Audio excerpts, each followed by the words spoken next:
तो बिजनेस करेगा इंडिया में भी मेरा यही मोटिव है कि लोगों को बिजनेस करना आ सके, हम उसको सिखा सके और जो जो प्रॉब्लम्स, जो बर्निंग प्रॉब्लम्स हैं उनका सॉल्यूशन हम निकाल सकें। अब मेरी बैंक में हजारों करोड़ का टर्नओवर घूम रहा है, पैसे घूम रहे हैं, बैंक देता है इनकम टैक्स डिपार्टमेंट को इन्फॉर्मेशन? मैं आपको बताता हूँ प्रैक्टिकली क्या चलता है। मेरे पास क्लाइंट आते हैं। एक क्वेश्चन और आपकी टैक्स सहायता के लिए कि सबसे यूनिक सर्विस क्या देते हो आप? इसलिए मैंने अवेयरनेस की वजह से आईटी प्रोग्राम डिज़ाइन किया। मैं कहूँ तो मेरे सपने का पार्ट है लोगों को अवेयर करना। करीबन 8 से 10 स्टेट्स में अपने एसोसिएट्स हैं। इनकम टैक्स बिल आ गया नया। हाँ।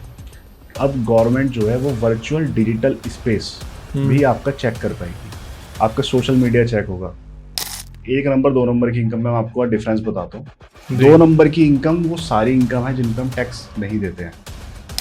अच्छा, बिजनेसमैन के लिए इनकम टैक्स फाइल करना इंपॉर्टेंट होता है और वो किस बेस पर होती है? नमस्कार दोस्तों, राधे राधे, स्वागत है आपका एक और नए पॉडकास्ट में। तो ना चाहते हुए भी आज के टाइम में आपको एक चीज भरनी पड़ती है, वो है टैक्स। टैक्स से हर इंसान परेशान भी है और कुछ लोग खुश भी हैं। कुछ लोग इसलिए खुश हैं कि उन्होंने टैक्स टाइम से भर दिया तो उनके ऊपर कभी कोई पेनल्टी नहीं आ रही है, उनको कोई परेशानी नहीं हो रही, गवर्नमेंट उनको कोई नोटिस नहीं भेज रहा है। और कुछ लोग इसलिए दुखी रहते हैं कि गवर्नमेंट हमसे क्यों टैक्स ले रही है भाई, हम महीने में इतने ही कुछ पैसे कमाते हैं, साल के इतना कमाते हैं, गवर्नमेंट वो भी ले लेती है। जीएसटी अलग भर रहे हैं, टोल टैक्स अलग भर रहे हैं, रोड टैक्स अलग भर रहे हैं, उसके अलावा एक टैक्स और ये आ गया, इनकम टैक्स।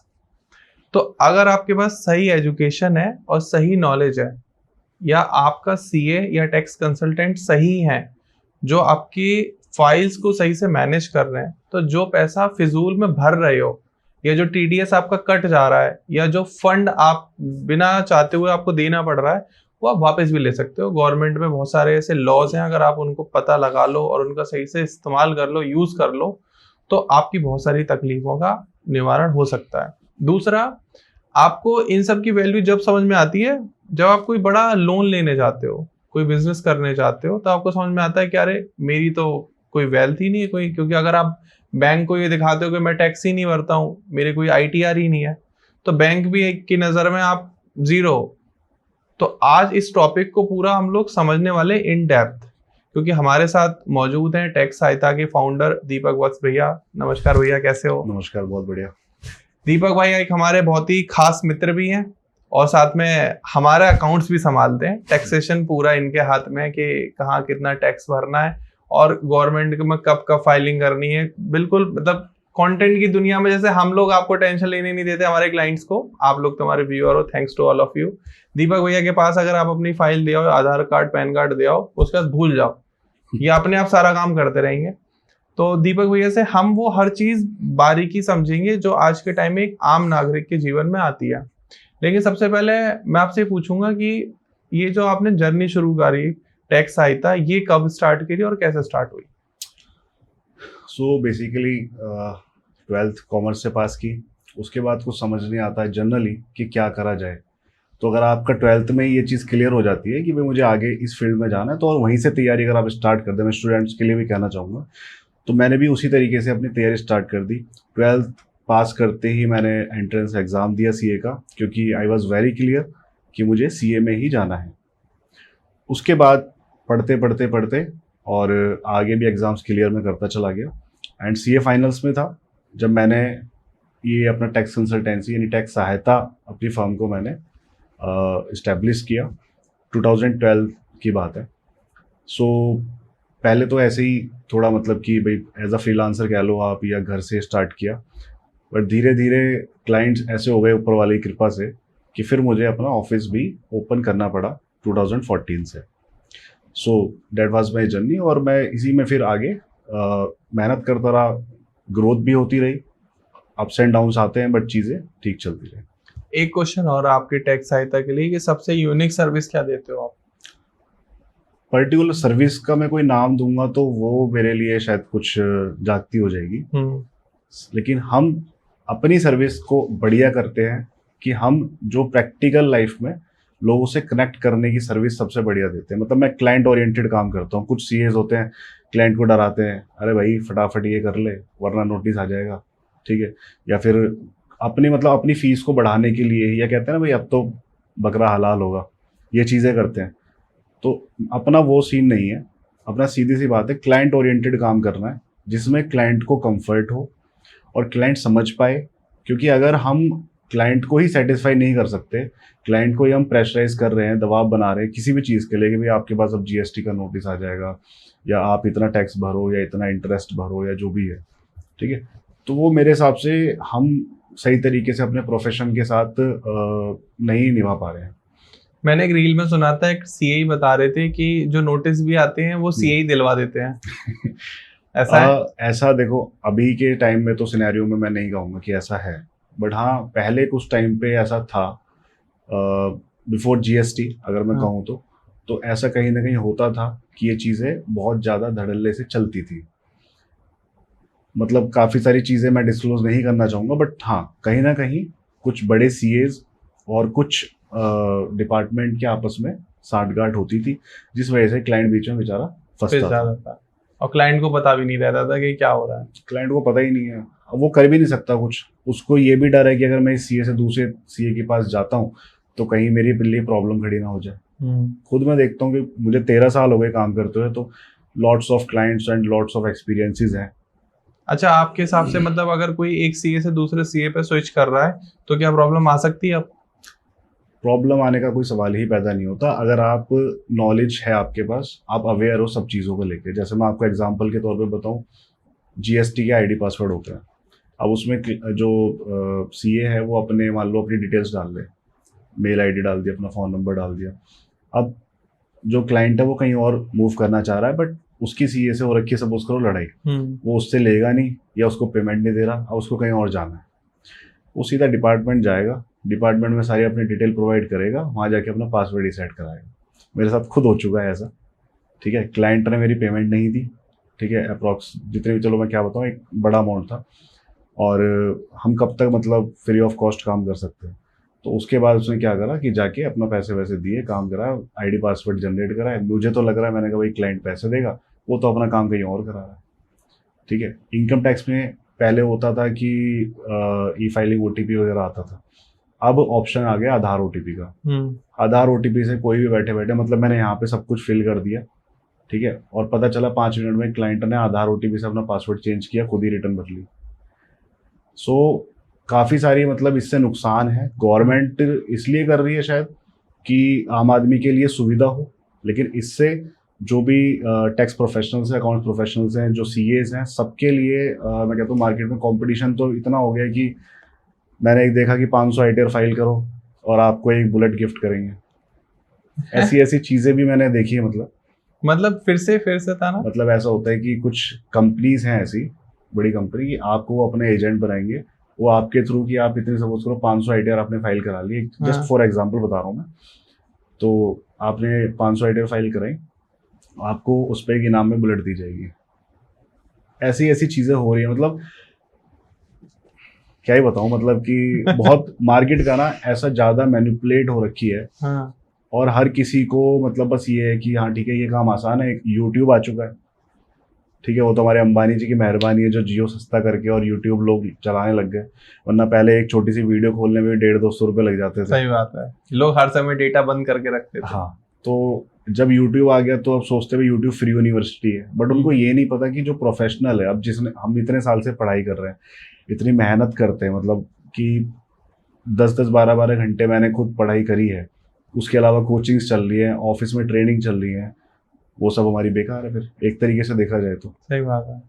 तो इसलिए ये चीज़ लोगों में अवेयरनेस होनी बहुत ज़रूरी है। अब यहाँ पे क्या हो चुका है कि सपोज करो कोई रजिस्ट्रेशन का, मान लो मैं सपोज करो 2000 रुपये चार्ज करता हूँ, और कोई और बंदा उसी काम को 1800 रुपये में कर रहा है ना, तो बंदा 1800 वाले के पास चला जाता है। सही बात है। वो देखता भी नहीं है कि ये क्या मतलब इसकी मार्केट वैल्यू है, क्या इसके ऊपर रिलायबिलिटी है, और क्या मैं इसके ऊपर ट्रस्ट करूँ ना करूँ, बस पैसे देके और स्विच हो गया। तो दीपक भैया, आपके अकॉर्डिंग आईटीआर खुद भरनी चाहिए या किसी प्रोफेशनल से भरवानी चाहिए? देखिए, जिसका काम उसी को साझे। और पहले तो ये आईटीआर होती क्यों है और क्यों भरनी चाहिए? मैं आपको बताया तो, ITR basically income tax return, इसकी फुल फॉर्म होती है। ठीक है। अब यहाँ पे लोग रिटर्न का मतलब समझ लेते हैं कि हम कुछ फॉर्म भरेंगे और वहां कुछ से return गवर्नमेंट से मिलेगा। पैसा आएगा। भाई गवर्नमेंट आपको पैसा क्यों देगी? यहाँ हर चीज में योजना थोड़ी ना चलनी है। गवर्नमेंट तो लेने के लिए बनी है। हाँ, कि मोदी जी बोल दें कि अजी अब से तो पैसा ही आपको ना टैक्स हम वापस करेंगे। किस चीज का वापस करेंगे? कुछ नहीं। तो लोगों ना बहुत भ्रांति रहती है हाँ। कि कुछ रिटर्न आएगा, कुछ रिटर्न आएगा। जीएसटी में भी ऐसे मुझे बोलते हैं, सर जीएसटी रिटर्न भर रहे हैं, मेरा कितना पैसा वापस आएगा? बट रिटर्न का मीनिंग क्या होता है कि एक समरी, एक ब्यौरा आपको देना है, ठीक है, जिसके बेसिस पे गवर्नमेंट आपकी असेसमेंट करेगी आगे। और ये इनकम टैक्स जो सेल्फ असेसमेंट टैक्स है, यानी हम खुद ही अपनी रिटर्न फाइल करते हैं अपने एंड से। गवर्नमेंट जब चेक करती है और उनको कुछ लगता है तो वो स्क्रूटनी में केस आ सकता है, या फिर नोटिस भेज सकती है, या आपको बुला सकती है। वैसे आजकल फेसलेस सब चीज़ें हो रही हैं और काफ़ी फास्ट प्रोसेसिंग भी है। और करीबन इंडिया में 7 से 8 करोड़ आईटीआर फाइल करी जाती है।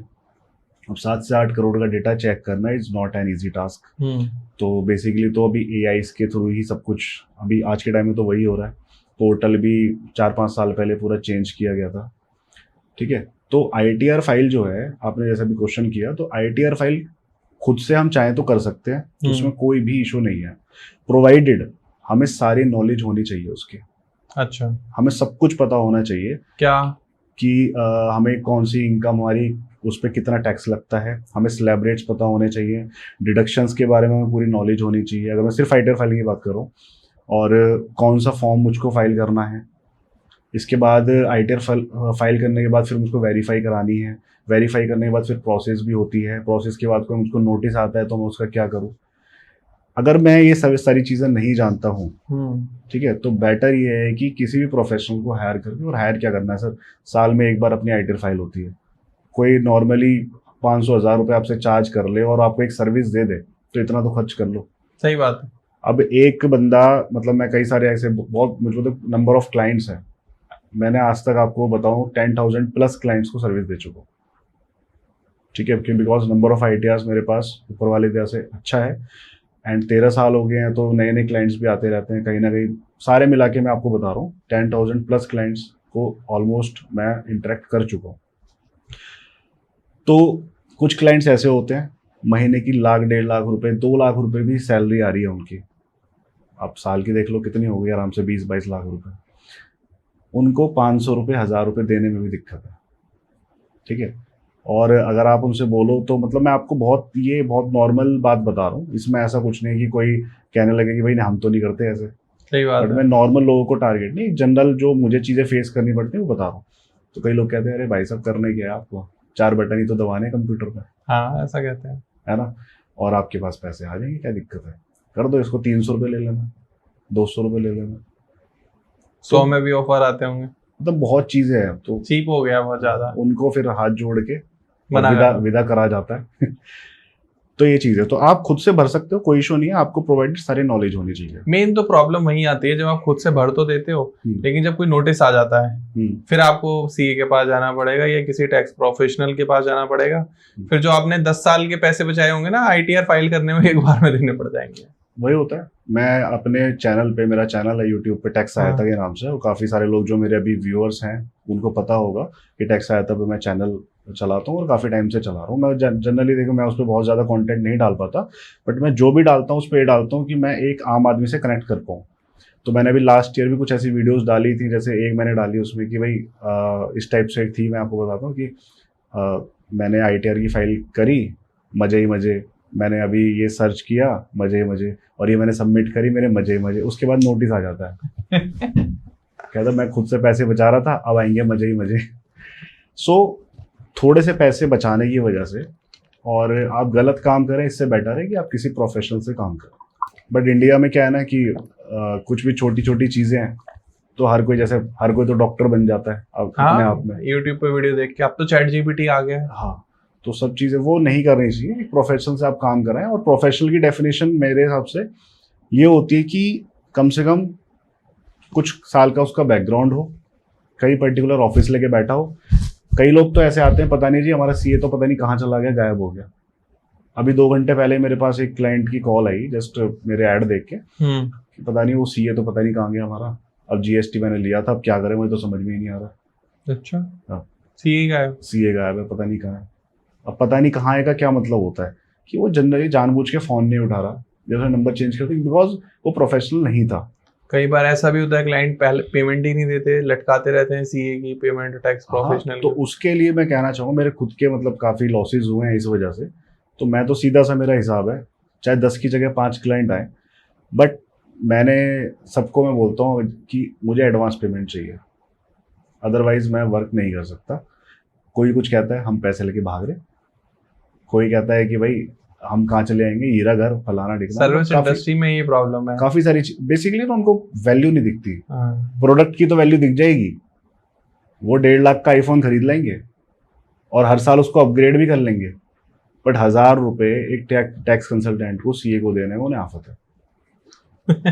ये चीज़ है अच्छा, मुझे थोड़ा सा आईटीआर के बारे में आप बताओ जी। कि अगर किसी ने आईटीआर नहीं भरी है 3, 4 या 5 साल और उसको लोन चाहिए तो मिल जाएगा?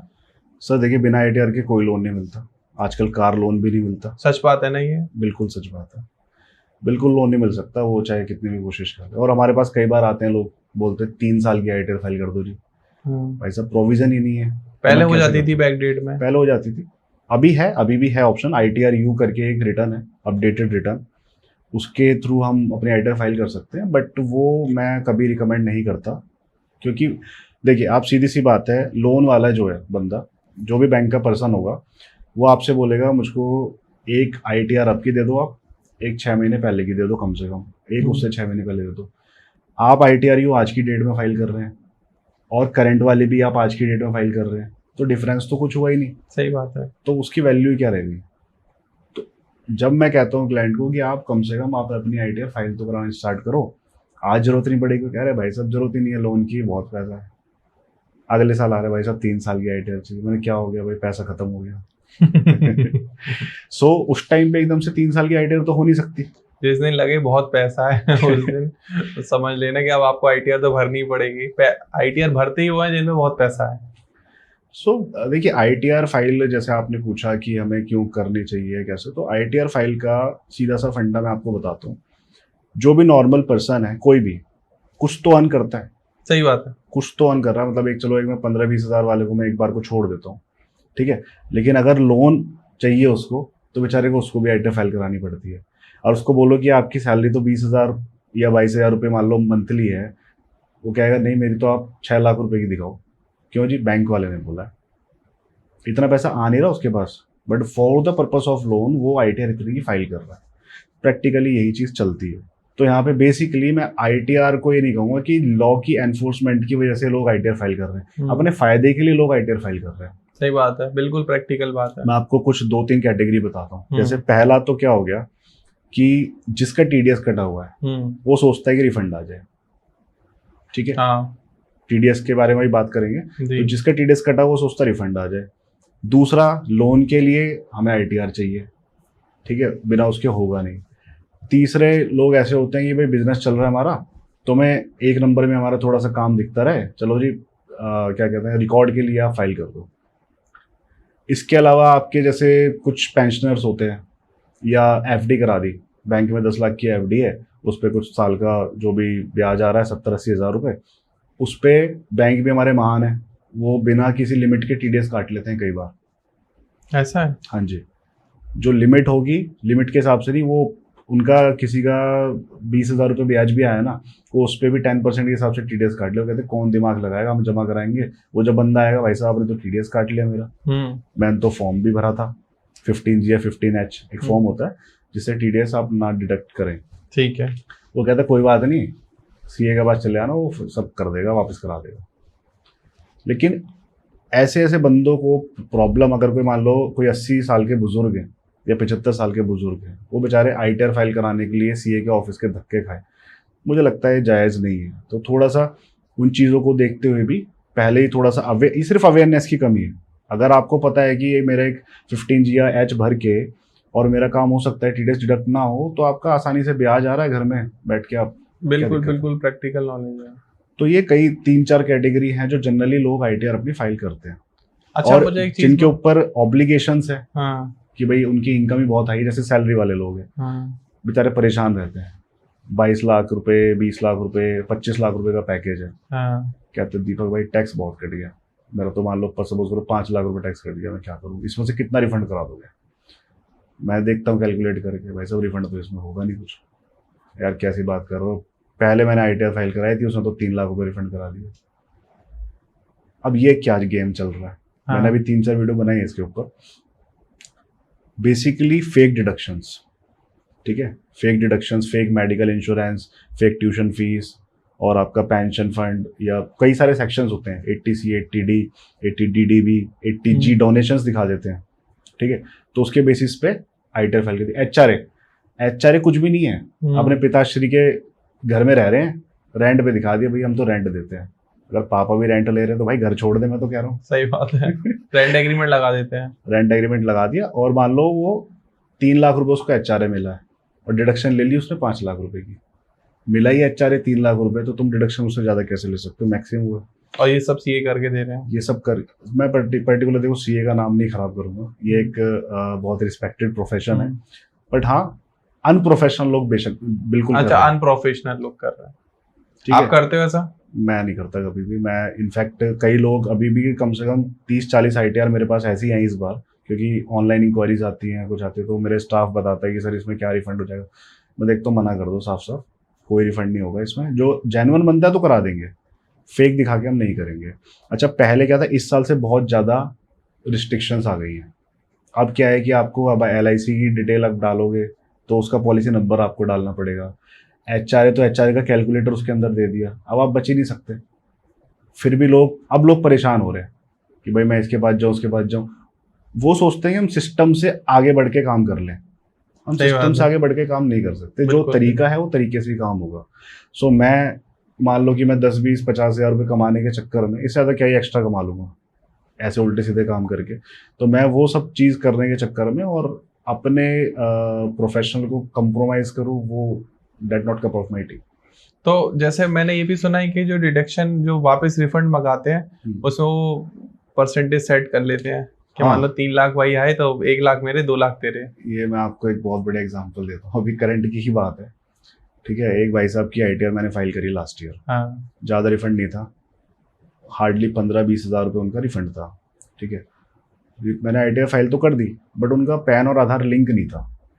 अब पैन आधार लिंक नहीं था तो क्या हो रखा है कि गवर्नमेंट ने ये चीज़ें इशू करी है कि आपका रिफंड नहीं आएगा जब तक पैन आधार लिंक नहीं करे। पैन आधार लिंक आपने भी कभी सुना हो तो 4-5 साल से चीज़ें चल रही हैं, पहले ऐसे ही हो जाता था।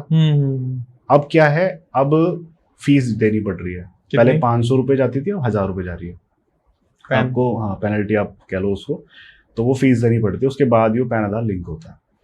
अब पैन आधार उनका लिंक नहीं था, तो स्टाफ के थ्रू ही उनकी मतलब कोऑर्डिनेशन चल रहा था, उनको ITR की हमने अनवेरीफाइड कॉपी प्रोवाइड कर दी थी। ठीक है। अब वेरीफाइड कॉपी जो होती है, या तो आप उसको बैंक के थ्रू वेरीफाई करो, EVC के थ्रू, या आधार OTP के थ्रू करो, या फिर स्पीड पोस्ट से भेज दो, तब होती है। तो स्पीड पोस्ट से हमारे पास ऑप्शन बचा था, क्योंकि और दोनों ऑप्शन उनके काम नहीं कर रहे थे। ठीक है। अब अनवेरीफाइड कॉपी दे दी, अब वो 2-3 बार आए, भाई साहब उसका रिफंड आ गया, मेरा नहीं आया। मैंने उनको बताया सर आपका पैन आधार लिंक नहीं है, ठीक है। फिर वो कराया, उन्होंने पेमेंट करी, फिर देखा तो उनका पैन और आधार मिसमैच था। अच्छा, नाम वगैरह नाम या डेट ऑफ बर्थ में कुछ मिसमैच था। मैंने कहा सर आप इसको करा लो। फिर आए 1-1.5 महीने 2 महीने बाद, सर मेरा रिफंड नहीं आया। मैं सर आपने करा लिया था? नहीं, तो मैं तो भूल गया। मैं चलो आप करा लेना। हाँ। अब इस ईयर की जब ITR फाइल करनी, तो वो कहते हैं हमारा तो पहले का ही कुछ नहीं हुआ। मैंने सर आप एक बार मिलो, आओ, ठीक है। अब वो कहते हैं कि भाई मेरा तो आया नहीं सर, कभी ऐसा तो नहीं आपने फीस कम ली इस वजह से नहीं आप रिफंड करा रहे? मैं सर कैसी बात कर रहा हूँ, अगर मुझे फीस की बात होती तो आपसे स्टार्टिंग में बोल देता। कहते नहीं हमारे ऐसे हैं जानने वाले, वो तो 10% देते हैं और उनका तो रिफंड आ गया। मैंने सर अगर 10% आपसे कोई ले रहा है ना, मतलब it's a very big amount according to the percentage. अगर कोई 10% ले रहा है ना, तो बेसिकली वो आपको बेवकूफ़ ही बना रहा है, ये बिल्कुल अनप्रोफेशनल काम है।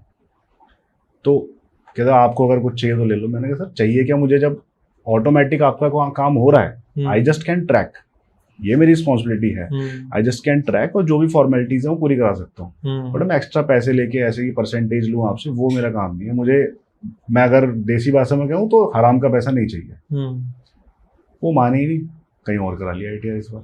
फिर ठीक है, अभी मैंने उन्हें बोला, मैंने कहा सर मीटिंग करना, आप एक बार मिलना, करा लिया ITR, ठीक है कोई दिक्कत नहीं है, बट ये सब चीज़ें कम जो है ना, ये अवेयरनेस की कमी है। आईटीआर की लास्ट डेट क्या होती है, कब तक करानी चाहिए? सर जनरली 31 जुलाई होती है। 31 जुलाई। बदकिस्मती से मेरा बर्थडे उसी दिन होता है तो मैं अपना बर्थडे सेलिब्रेट नहीं कर पाता बड़ा प्रेशर में रहते होगे दीपक भैया। हाँ, पॉसिबल ही नहीं है। कोई केक लेके आ गया तो मैं भाई हाथ जुड़वाने वापस आज जाओ। तो नहीं है, आज नहीं। क्योंकि लोगों को लास्ट डेट को तो याद ही आता है। हाँ, तो इस बार 3-4 साल बाद बर्थडे सेलिब्रेट करा, क्योंकि इस बार डेट एक्सटेंड हो गई। पहले से ही 15 सितंबर पहले से कर दी। ये बहुत मतलब मैं थैंकफुल हूँ निर्मला सीतारमन जी का, जिन्होंने इतनी कृपा करी हम पे।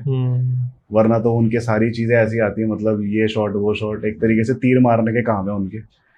ठीक है, तो इस बार पहले ही डेट बढ़ा दी। कई बार क्या होता है कि हमारा प्रेशर काफी ज्यादा हो जाता है। हाँ। सर कंप्लाइंस, आपका भी जैसे मैं काम देखता हूँ, आपको पता है आपको कितने फोन आते हैं मेरे ऑफिस से। सही बात है। जीएसटी कंप्लाइंस है, जीएसटी की रिटर्न फाइल करनी है, R1 फाइल करनी है, 3 भी करनी है। उसी टाइम पे ही ITR फाइलिंग चल रही है, उसी टाइम पे ITR फाइल चल रही है। तो ITR फाइल जो है, इतना ज़्यादा प्रेशर मतलब हो जाता है कि ना हमें डेट एक्सटेंशन की जरूरत पड़ जाती है। अच्छा, क्लाइंट की क्या हैबिट है कि वो लास्ट डेट पे आएंगे, लास्ट के हफ्ते में, है ना, या 10 दिन में।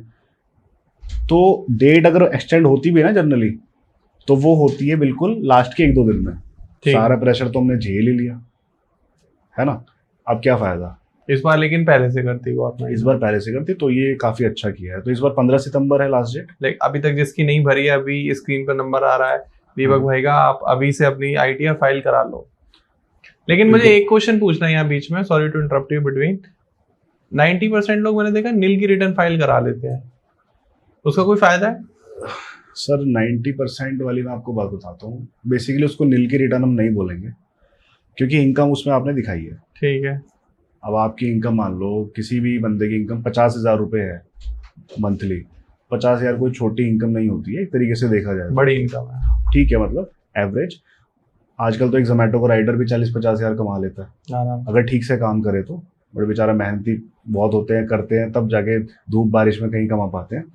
बट अगर 50,000 को महीने की इनकम है, तो 6 लाख रुपए आपकी साल की इनकम है। ठीक, अब 6 लाख रुपए के ऊपर टैक्स है ही नहीं, तो इसमें वो बेचारा SSC करदाता क्या करेगा। सही बात है। और जबरदस्ती थोड़े ना बोलेगा। अभी मेरे पास आज सुबह कॉल आई, वो कहते हैं कि सर कुछ टैक्स भरवा दो। कोई नहीं, भर दूंगा मैं 4-5 हज़ार रुपये। मैंने कहा क्या होगा सर उससे। आपकी जो इनकम है जेन्युइन, ठीक है, वो आप दिखा रहे हो नहीं दिखा रहे हो तो आपको पता। बट अगर मैं 7 लाख रुपए से ऊपर आपकी इनकम दिखाता हूँ, तो उस पर अच्छा खासा टैक्स लगेगा। ठीक है। बेनिफिट आपको कुछ होगा नहीं। मैंने कहा सपोज करो मैं 7-25 की कर दूँ, कह रहे कोई बेनिफिट ही नहीं है। मैंने आप जब 8-9 लाख रुपए की ITR भरोगे, जब 30-40-50 हज़ार रुपये टैक्स भरोगे तो बेनिफिट है। कह रहे नहीं, इतना भरना पॉसिबल नहीं है। तो सर वो नील की रिटर्न नहीं है, वो आपकी इनकम के हिसाब से वो रिटर्न है। अच्छा, वो कौन से फैक्टर होते हैं? फॉर एग्जांपल मुझे 10 लाख रुपए की रिटर्न दिखानी है अपनी, और टैक्स में 1 रुपए का नहीं भरना चाहता, फिर क्या करूं? सर वो कोई फैक्टर देखो, अभी तो मैं कहूँगा कि फिलहाल तो वो चीज़ें है ही नहीं। अब नहीं, पहले था पॉलिसी करा लो, ये सब कर लो। वो ओल्ड रिजीम था, ओल्ड रिजीम में होता था, ठीक है। और 10 लाख पे जीरो टैक्स तो खैर कभी नहीं था। बट हाँ, ओल्ड रिजीम था। ओल्ड रिजीम में जैसे मान लो हमारा होम लोन है, HRA है, ठीक है, पेंशन फंड में हमारा एम्प्लॉयज़ कंट्रीब्यूशन है, और LIC है, मान लो लाइफ इंश्योरेंस है, मेडिकल इंश्योरेंस है, कोई डोनेशन हमने दे रखी है, उन सब चीज़ का बेनिफिट मिलता है। आज ही मिलता है, अभी ओल्ड रिजीम बंद नहीं हुआ है, चल रहा है। अच्छा, अगर आपके पास इनमें से कुछ भी नहीं है, वही मैंने आपको स्टार्टिंग में बताया, अगर फेक चीज़ें आप दिखाए जा रहे हो तो नोटिस तो आपको आना तय है। बिल्कुल। तो इसलिए वो ये सब चीज़ें ओल्ड रिजीम में होती थी, अब पॉसिबल नहीं। अब न्यू रिजीम में सीधा सीधा उसमें 7 लाख रुपए तक कोई टैक्स नहीं है, उसके ऊपर आप जाओगे तो टैक्स लगेगा। बाकी अगले साल से, अब आप उसको भी नील बोल देना, अगले साल से 12 लाख रुपए तक फ्री है। अगले साल 12 लाख रुपए तक फ्री है। ये 7 वाली लिमिट 12 लाख हो जाएगी। पहले तो मैं ही बहुत दिन सदमे में रहा, मैंने कहा भाई 7 से 12 इन्होंने कैसे कर दिया, क्या है क्या नहीं है। खैर वो नेक्स्ट ईयर पता लगेगा, हो सकता है कि क्या चीज़ है। हाँ, बट स्टिल काफ़ी अच्छी चीज़ है, क्योंकि 12 लाख में जनरली मिडिल क्लास पर्सन जो भी है वो कवर हो जाता है। सो यही है कि 12 लाख रुपए तक की छूट रहेगी। और हाँ, मैं आपको अभी ये भी बता देता हूँ, इनकम टैक्स बिल आ गया नया। हाँ, ठीक है, अभी 21 अगस्त को ही प्रेसिडेंट ऑफिस से पास हुआ है। तो पहले इनकम टैक्स एक्ट 1961 हम पढ़ते थे, ठीक है, 1961 में था, ठीक है जी। अब 2025 में जाके उसको पूरा चेंज करा गया है, मतलब ठीक है। 64 ईयर्स बाद उसको चेंज किया गया है। अभी उसमें सारी चीज़ें मतलब रिलीज ढंग से नहीं हुई है, क्योंकि नई चीज़ आई है, सब कुछ चेंज होगा, वेबसाइट वगैरह, टाइम लगेगा। तो उसमें 2-3 चीज़ें, 4 चीज़ें जो अभी आ रही हैं, मैं आपको आपके चैनल के माध्यम से मैं चाहूँगा कि आप लोगों तक पहुँचाएं बात ये। बिल्कुल बिल्कुल बिल्कुल। उसमें सबसे बड़ी चीज़ जो इसमें आ रही है ना, वो ये आ रही है कि आप अब गवर्नमेंट जो है वो वर्चुअल डिजिटल स्पेस भी आपका चेक कर पाएगी। कैसे? What is the meaning of virtual digital space? आप जानते होंगे, आप तो खैर इसी फील्ड से हैं, सोशल मीडिया। हाँ आपका सोशल मीडिया चेक होगा, तेरे भाई ने आज गाड़ी ले ली, नहीं, अब भाई की गाड़ी पे ना अगर इनकम टैक्स की नज़र है हाँ तो वहाँ पे आपके अकाउंट्स चेक हो सकते हैं।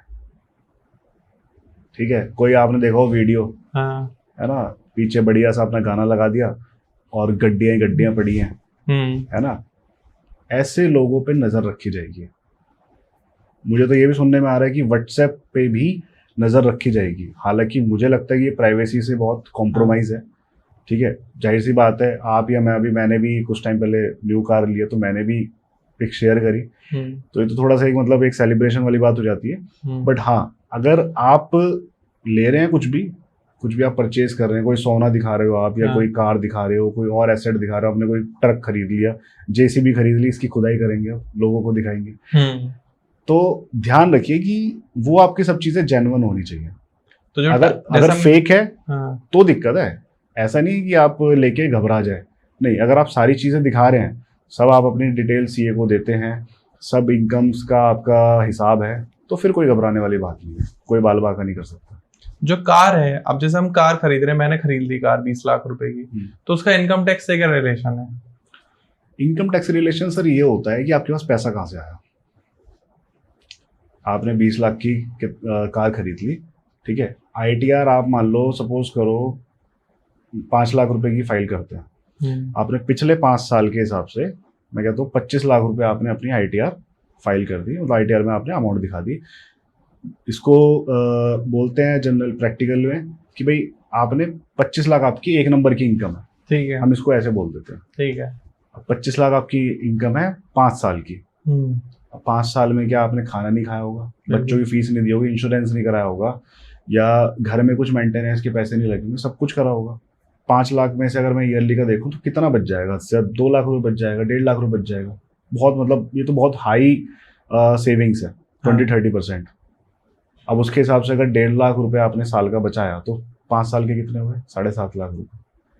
गाड़ी आप 20 लाख रुपए की ले रहे हो, ठीक है, लेकिन अगर आपने वो लोन पे लिया है, कुछ भी है, तो अगर इनकम टैक्स सेटिस्फाई हो जाता है सारी चीजों से, तो नॉट एन इशू। कुछ लोग सोचते हैं नोटिस आ गया, अब क्या करें, है ना, अगर आपके पास नोटिस भी आ गया तो कोई दिक्कत वाली बात नहीं है। इफ़ यू हैव प्रूफ्स, अगर आपके पास सब चीज़ के आंसर्स हैं, ठीक है, और सही प्रोफेशनल से आपने कांटेक्ट किया हुआ है टैक्स सहायता से, तो कोई दिक्कत वाली बात नहीं है, आप जाके जवाब दे सकते हैं। और अगर आप खुद रिटर्न फाइल कर रहे हैं, पता कुछ भी नहीं है, नोटिस आ गया कल को, फिर आप भागोगे, डरोगे, टेंशन में रात भर नींद नहीं आएगी, ठीक है, तो फिर एक अलग बात है, फिर तो क्या ही कह सकते हैं। साल में कितनी रिटर्न भरते होगे दीपक भाई आप? ऐसे नंबर्स तो डिस्क्लोज करना मेरे लिए खैर अभी पॉसिबल नहीं होगा, लेकिन हाँ ठीक ठाक है। उसमें से कितने % लोग हॉनेस्ट रिटर्न भरते हैं? सर ऑनेस्ट की मैं बताऊं, अगर मैं एक चीज़ आपको बताऊं कि बैंक स्टेटमेंट्स आपकी हैं, ठीक है, उसमें से कैश फ्लो आपका है, और सारी चीज़ें प्रॉपर बना के सब कुछ काम करना, और उस इनकम को आप अपना अगर डिस्क्लोज कर रहे हैं, तो वो एक तरीके से वो ऑनेस्ट रिटर्न है। मैं अपने क्लाइंट्स की बात नहीं करता, ये थोड़ा सा जागती हो जाएगी, मैं ऑल ओवर इंडिया की बात करता हूँ। मेरे हिसाब से अगर मैं सैलरी वालों को, जिनकी नॉर्मल कटती है, टीडीएस कट जाता है, जिनका भी टीडीएस कटता है उनको साइड हटा देते हैं, उनके अलावा जो लोग बचते हैं ना, 80 to 85% लोग ऑनेस्ट रिटर्न भरते ही नहीं है। और कम बता रहे हो आप। ठीक है आज के लिए तो मुझे लग रहा है 95% प्लस लोग। हो सकता है, क्लाइंट ही बताता है कॉल करके, हाँ, कि मुझे इतना टैक्स भरना है या इतने की रिटर्न भर दो मेरी। सर उसको बैंक स्टेटमेंट से कोई लेना देना नहीं है। प्रॉब्लम क्या है सर कि ना वो बेचारा टैक्स के नीचे दबा हुआ है, उसको जीएसटी भी देना है, उसको इनकम टैक्स भी देना है, उसको एक्साइज ड्यूटी भी देनी है। अब वो ना अपनी सेविंग्स अगर नॉर्मल बंदा करे, ठीक है, उस हिसाब से इतना नहीं बचा पाएगा। तो जब उसकी ज़्यादा सेविंग्स नहीं होंगी तो वो सोचता है कि यार मैं क्या ही फ़ायदा मेरा कमाने का। अच्छा एक चीज़ मैं आपको बताऊं, लोग बोलते हैं कि भाई साहब टैक्स क्यों लगेगा, मेरी तो मेहनत की कमाई है, सही बात मेरी है। तो एक नंबर की कमाई है। तो बेसिकली एक नंबर, दो नंबर, तीन नंबर होता क्या है, ठीक है। आपने देखा होगा पहले के टाइम पे कि स्मगलर्स होते थे, हाँ, खासकर पुरानी फिल्मों में। अभी भी होते हैं। एक तो वो अजीत जी आते थे, है ना, सारा शहर हमें लॉयन के नाम से जानता है ना, पूरा मोना, पूरा। मोना डार्लिंग, हम्म। ये 50 करोड़ का सोना उस शिप से वहां पर भेज दो। इस तरीके के पहले लोग होते थे, स्मगलर्स मतलब खासकर ठीक है। तो और भी कई, एक वो जीवन होता था, अरे कैसे आप इसको हमारे पीछे ला रहे हो, इस टाइप से। मतलब वो स्मगलर्स जो रहते थे, तो क्या स्मगलर्स जो हैं वही दो नंबर का पैसा कमाते थे? क्या हम लोग दो नंबर का पैसा नहीं कमाते? आप बताओ, आपको मैं क्या लगता है आपकी इनकम एक नंबर की है सर? मेरी पूरी एक नंबर की है, मैं एकदम ईमानदार हूँ। ठीक है, क्योंकि आप टैक्स सहायता से काम करा रहे हैं सर। बिल्कुल सही। सो बेसिकली क्या होता है सर, एक नंबर दो नंबर की इनकम में मैं आपको डिफरेंस बताता हूँ। जी। दो नंबर की इनकम वो सारी इनकम है जिन पे हम टैक्स नहीं देते हैं। जो भी इनकम है हम उस पर टैक्स नहीं दे रहे, तो दो नंबर की है ऐसा है। जी। अब लोग कहेंगे तो मेहनत की, मेहनत इज डिफरेंट थिंग, बट अगर आपने टैक्स नहीं दिया तो गवर्नमेंट की नजर में वो दो नंबर की इनकम सही है। बात है, सही बात है। अगर आप टैक्स दे देते हैं तो वो स्मगलिंग वाला पैसा भी एक नंबर का है। अब वो अलग बात है कि स्मगलिंग जो है वो दूसरे एक्ट में पनिशेबल है, दैट्स अ डिफरेंट थिंग। वो सीबीआई पकड़ेगी तो वहां दो नंबर है। वो उनकी हेडेक है। वो नॉर्मल इनकम टैक्स को अपना टैक्स का पैसा चाहिए, आप टैक्स का पैसा दो, बात खत्म। आपने कम से कम 10 बार बोल दिया टीडीएस। ये टीडीएस क्या बवाल है? सर टीडीएस की फुल फॉर्म होती है टैक्स डिडक्शन एट सोर्स। ठीक है। 2008 में ये लाया गया। इसे लाने का गवर्नमेंट का क्या मकसद था? मैंने बताया सेल्फ असेसमेंट टैक्स होता है हमारा इनकम टैक्स। गवर्नमेंट इसको क्यों लेके आई? गवर्नमेंट अपनी एंड से इतनी कोशिश कर ले, कितनी भी कोशिश कर ले, ना तो उनके पास इतना ज़्यादा स्टाफ वो हायर कर सकते, और सरकारी नौकरी वाला तो आपको पता ही है कि सैलरीज भी अच्छी खासी होती हैं। अब कितना ही स्टाफ वो हायर कर लेंगे और मैनुअली अब कितनी ही रिटर्न्स चेक कर लेंगे। तो गवर्नमेंट ने एक जाल बिछाया, उस जाल में आपको मछली की तरह फंसाया। अब वो मछली जो है ना, जब तक टैक्स का पैसा नहीं देगी तब तक वो बहुत सारे काम नहीं कर सकती है। जैसे एफडी का इंटरेस्ट आता है, टीडीएस कटता है उस पर, सैलरी आती है, टीडीएस कटता है उस पर। आपने कौन बनेगा करोड़पति से पैसे जीते, टीडीएस कटेगा, 30% टीडीएस आपका कट हो जाएगा। आप आजकल की अगर मैं बात करूं तो आप क्रिप्टो में डील कर रहे हैं, उस पर टीडीएस कटेगा, 40% है शायद। हाँ, तो अभी चेंज हुआ है थोड़ा सा, ठीक है। तो उसके पहले अगर मैं और बात करूं, जो क्रिकेटर्स होते हैं उनकी फीस पे भी टीडीएस कटता है। जो आपका रेंट होता है, किसी मान लो कोई आपकी किसी बैंक को आपने रेंट पे दे दिया, उस पर टीडीएस कटता है। तो बहुत सारे सेक्शंस है, और टीडीएस जो है कंपनी काट के ही देती है आपको, वो टीडीएस काट के देती है। और वो गवर्नमेंट ने क्या करा, आप देखो, गवर्नमेंट कुछ नहीं कर रही, वो बेचारा जो टीडीएस काटने वाला है उसकी एक ऑब्लिगेशन बढ़ गई, कंप्लाइंस उसको एक्स्ट्रा करने पड़ेंगे, उसके लिए वो सीए को एक्स्ट्रा फीस देगा, जिसका वो टीडीएस काटेगा उसको सारी डिटेल बना के देगा, ठीक है, उसको फॉर्म 16 या फॉर्म 16A देगा, ठीक है, और गवर्नमेंट में सारा पैसा जमा कराएगा। तो गवर्नमेंट ने तो सिर्फ एक अपना पासा फेंका और उसका काम हो गया।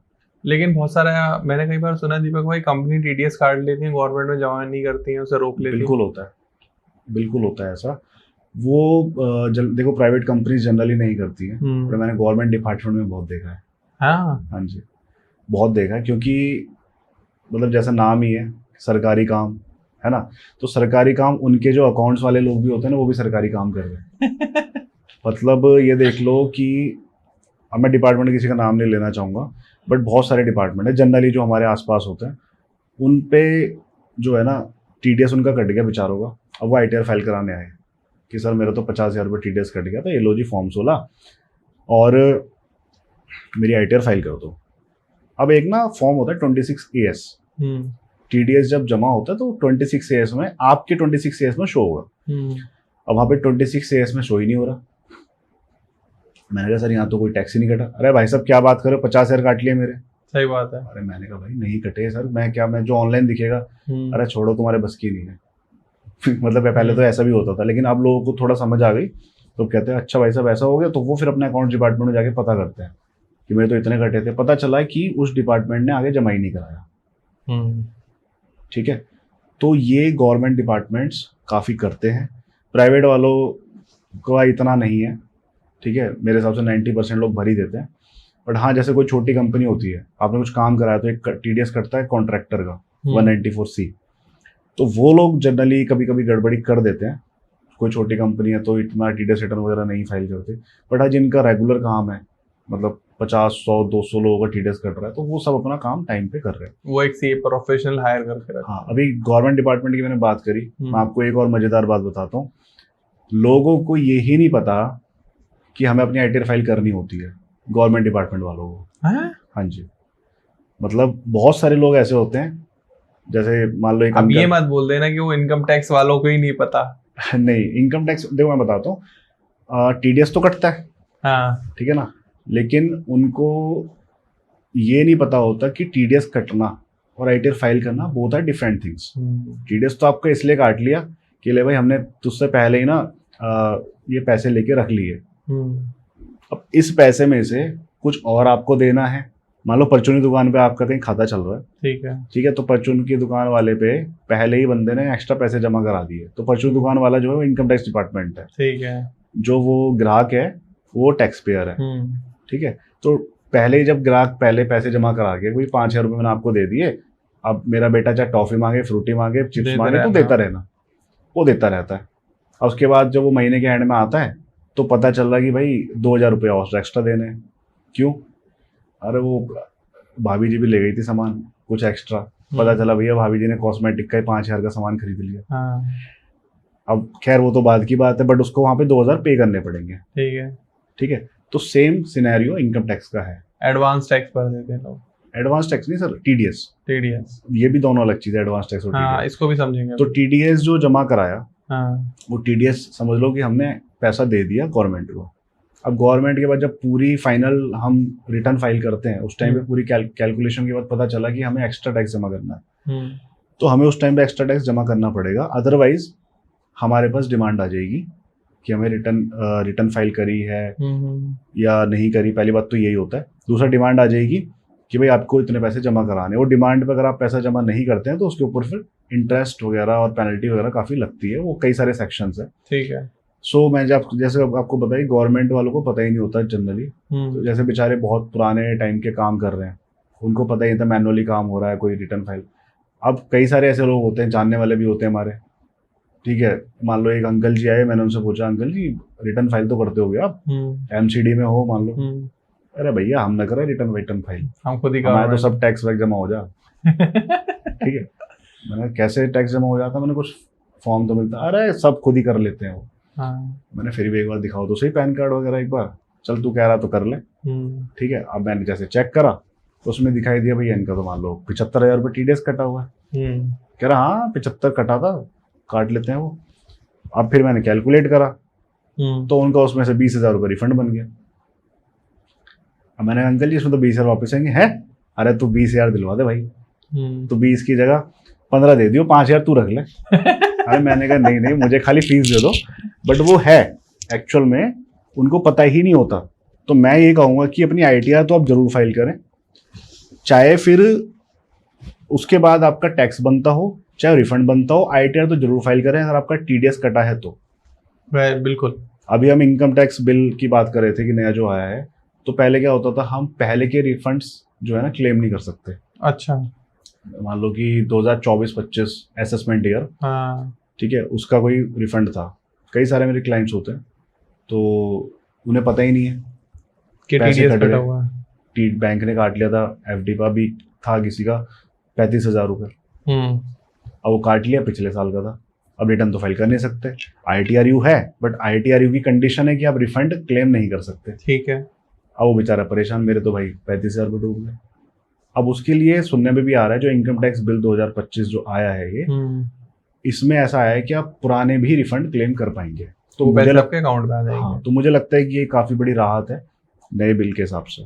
मैं तो कई ऐसे मेरे दोस्त हैं जो कॉर्पोरेट में, जिनको मैं जानता हूँ, यू वोंट बिलीव कि उनके 10-10 लाख 15-15 लाख रुपए का टीडीएस कटता है। हाँ बिल्कुल, 5-6 लाख रुपए सैलरी होगी, बिल्कुल कटता होगा। उनका पैकेज ही इतने बड़े बड़े हैं और गवर्नमेंट वो टीडीएस कटता है। और वो जो आपको आप विश्वास नहीं मानोगे कि वो क्या क्या निंजा टेक्निक लगाते हैं उसको रिफंड कराने के लिए। बहुत कोशिश करते हैं सर। मेरे पास आते हैं, मैं कहता हूँ भाई 30 लाख रुपए आपका मतलब इनकम है, आप सोच रहे हो रिफंड ले लूँ मैं इसमें से, मतलब टीडीएस में से, कैसे ले लोगे? आपका इनकम ही इतनी हाई है। तो अभी ये चीज़ बहुत चल रही है, और मैं अपने चैनल के माध्यम से भी और आपके चैनल के माध्यम से ये कहना चाहूँगा कि ऐसे किसी भी चीज़ में मत पड़े जो कल को आपको नोटिस का सामना करना पड़े। नोटिस कोई बड़ी चीज़ नहीं है, नोटिस नोटिस नोटिस घबरा जाते हैं लोग, नोटिस आ गया। नोटिस कोई बड़ी चीज़ नहीं है, लेकिन still if you don't have answers तो आपको दुगना तिगना टैक्स और पेनल्टीज भरनी पड़ेंगी, और बेवजह आपको परेशान होना पड़ेगा, 4 बार इनकम टैक्स डिपार्टमेंट जाना पड़ेगा। ठीक है, क्यों इतनी टेंशन पालनी है? जो आपका टैक्स बनता है एक्चुअल उसको भर दो, एक नंबर के आदमी हो गए अब हमारी लैंग्वेज में। सही बात है। अच्छे से अच्छा आप होम लोन ले लो उस पर, ठीक है, अच्छे से अच्छी आप गाड़ी ले लो, जो भी उसके बेसिस पे आपको मिल सकता है, सबसे बढ़िया। अच्छा, जिनकी 20 लाख रुपए 22 लाख रुपए की आईटीआर होगी, बहुत हाई होती है। एक नॉर्मल, अगर एक लोकल्स में जिस एरिया में मैं रहता हूँ, तो उसके आसपास की अगर मैं बात करूँ तो बहुत ही रेयर लोग होंगे जो 15-20 लाख की आईटीआर भरते होंगे। एक बिजनेसमैन, जनरली सब 10 लाख से नीचे नीचे की फाइल करते हैं। अच्छा, बिजनेसमैन के लिए इनकम टैक्स फाइल करना इंपॉर्टेंट होता है, और वो किस बेस पर होती है? सर बिजनेसमैन के लिए भी, मतलब देखो, हमें यहाँ पे सिर्फ एसएससी देखना है, whether is businessman, salaried person और अ फ्रीलांसर, कुछ भी है, ठीक है। और सबके लिए एक ही टैक्स रेट है, किसी के लिए अलग टैक्स रेट नहीं है। बिजनेसमैन को बेनिफिट क्या मिल जाता है? अब सोचो आपकी भाई एक बंदा है, उसकी मान लो मैं कहता हूँ इलेक्ट्रिकल्स की शॉप है, अब मान लो 1 करोड़ रुपए का टर्नओवर करता है, ठीक है, तो टर्नओवर बेसिकली उसकी सेल्स हो गई। तो इसका मतलब ये नहीं कि 1 करोड़ में आपको टैक्स देना है, वो आप जीएसटी दे रहे होंगे, अगर आपने जीएसटी ले रखा है तो 18% जाता है। अगर आप नहीं दे रहे जीएसटी, ठीक है, तो एक अलग चीज हो गई। लेकिन उसके ऊपर अगर आप देखो इनकम, तो इनकम जो है, जो हमारा नेट प्रॉफिट और हमारा जो टर्नओवर है, उसके बीच का जो डिफरेंस है वो खर्चे होते हैं, परचेज होती है, क्योंकि माल भी तो हमने खरीदा ही होगा, ऑब्वियस है। मोबाइल की शॉप है, मोबाइल में बहुत कम मार्जिन है अगर आप परसेंटेज में देखो, ठीक है। कहीं जुगाड़ से आपने बिना बिल के माल उठा लिया तो मोटा मार्जिन आ जाएगा, ठीक है। मैं अगर बात करूँ ग्रोसरी आइटम्स की, उस पर बहुत कम, आटा दाल चावल चीनी, ठीक है, इनमें मान के चलो आपकी 2% 1.5% इतना कम मार्जिन होता है जो थोक का काम करता है। तो उस हिसाब से उनकी एक प्रॉफिट निकाला जाता है, उस पर वो टैक्स देते हैं। ऐसा है जी। फॉर एग्जाम्पल, मेरी किराना की शॉप है और मैं साल का 1 करोड़ रेवेन्यू कर रहा हूँ, तो 1 करोड़ रेवेन्यू पे जो है मुझे 10 लाख रुपए एक साल में बचे, हाँ जी, तो मुझे उसका 30% देना पड़ेगा इनकम टैक्स में। सो 30% नहीं, स्लैब रेट के हिसाब से देना पड़ेगा। क्या स्लैब है? स्लैब रेट जैसे मान लो कि मैं अगर मोटा मोटी देखूँ तो 7 लाख रुपए के ऊपर टैक्स फ्री है। अच्छा, ठीक है। और वैसे अलग अलग है, पहले 5% लगता है, फिर 10% लगता है, लेकिन उसमें से रिबेट मिल जाती है हमें। अच्छा, ठीक है। पूरा स्लैब रेट देखने के लिए मतलब कोई और वीडियो आप देख सकते हो, ठीक है। लेकिन बाकी मैं आपको बताऊं कि स्लैब रेट के हिसाब से ही सबको देना पड़ता है। 30% तो हाई स्लैब रेट है। अच्छा, हाई स्लैब रेट है, वो हाई है, वो तो नॉर्मल पे तो लगती नहीं है। तो जनरली क्या होता है कि लोग जो है, अच्छा एक चीज और है, जो लोग 7 लाख तक की भर रहे हैं वहां तक तो उनको 7 लाख छूट मिल जाती है। जहाँ पे वो 7 से ऊपर जाते हैं तो वो रिबेट उनका खत्म हो जाता है। एक रिबेट मिलता है अंडर सेक्शन 87A, ठीक है, वो रिबेट खत्म हो जाता है। ओके, वो रिबेट खत्म हो गया तो उनका वो सारा जो 3 से 7 लाख के बीच का जो टैक्स था वो उन्हें भरना पड़ता है। ऐसा है, ऐसा। तो इसलिए लोग कोशिश ये करते हैं कि 7 लाख तक की दिखा दें। नोटिस आ जाए उसके बाद क्या करें? सर नोटिस किस चीज का है डिपेंड करता है। मान लो डिमांड आ गई, आपने इनकम टैक्स नहीं भरा और आपके अकाउंट में बहुत ट्रांजैक्शंस हुई हैं, उस केस में क्या करें? सर ट्रांजैक्शंस के बेसिस पे कभी ऐसे डिमांड नहीं आती है। अगर आप अपनी आईटीआर फाइल करते हैं तो ही डिमांड आती है। आईटीआर फाइल करेंगे, उसमें कोई आपका कोई टैक्स बन रहा था, आपने नहीं जमा कराया तो डिमांड आती है, या फिर आपने कोई डिटेल गलत डाल दी टैक्स जमा करा के तो डिमांड आती है।